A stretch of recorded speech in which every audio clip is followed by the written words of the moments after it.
After my husband passed away, my son asked me something I never expected.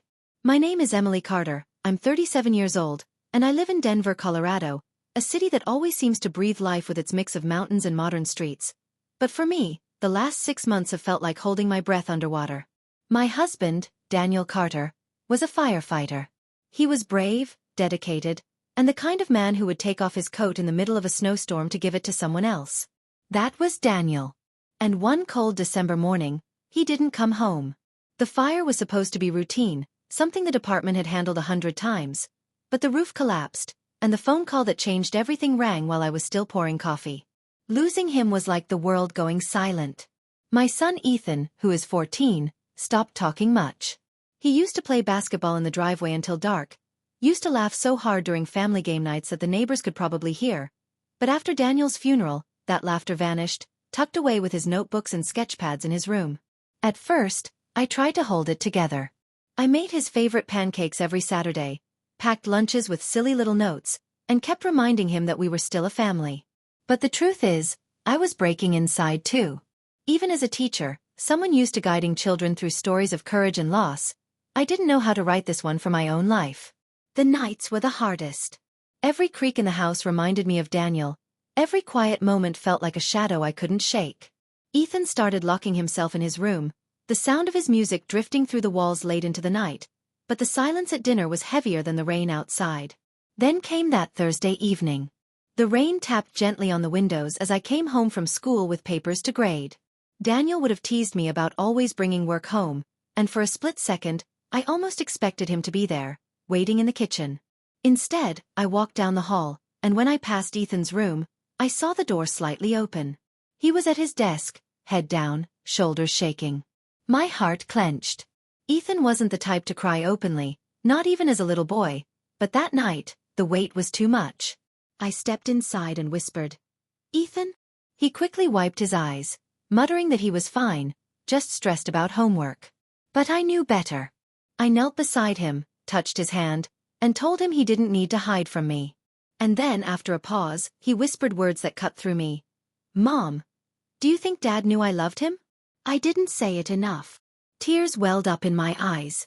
I cupped his face, telling him that Daniel always knew, that love wasn't just in the words but in the life they lived together, in the way Ethan always wanted to stay up to hear about his dad's shifts, in the drawings he made of fire trucks as a child, in every smile and hug. Daniel carried Ethan's love with him every day, I told him, and nothing could ever take that away. Ethan broke down, burying his face in my arms, and in that moment, something shifted. It wasn't a magical healing, but a thread stitched back into place, reminding us that we could grieve together. From that night on, we began small rituals. On Sundays, we cooked Daniel's chili recipe, laughing when we put in too much spice. We sat on the couch, watching old family videos, and Ethan laughed again, really laughed, at his dad's silly dance moves. The house began to feel less like a tomb and more like a place where memories could live alongside us. One weekend, Ethan came to me with his sketchbook.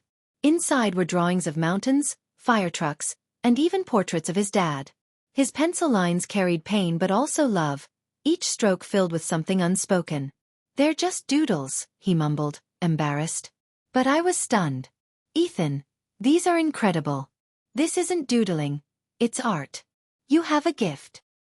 He shrugged, but I could see the flicker of light in his eyes.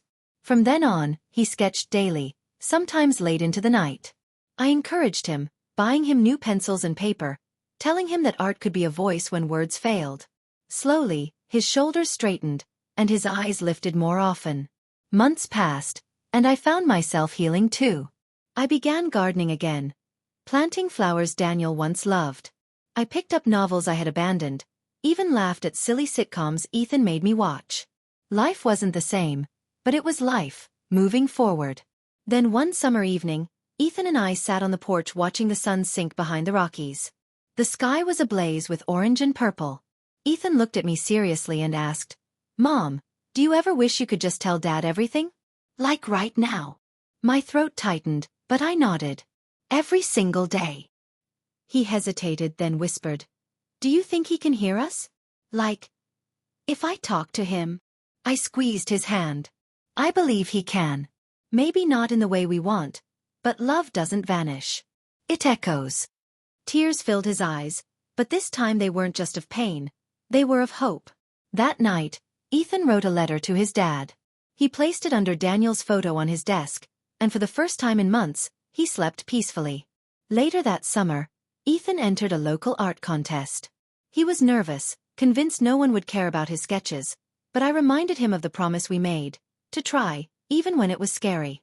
His piece, a drawing of a firefighter standing against the backdrop of the Denver skyline, won third place. The pride in his face was unforgettable. He hugged me and whispered, "If you hadn't believed in me, I never would have tried." And in that moment, I knew that walking into his room that rainy night and choosing to stay, to listen, to love, had changed everything. Our lives would never be free of loss, but they were no longer defined by it. We carried Daniel with us, in every chilly night, every sketch, every laugh. And maybe, just maybe, that was enough to keep moving forward.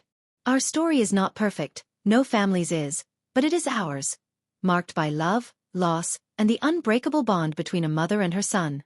And it all began with a question I never expected, a question that reminded me of the power of being present when it matters most.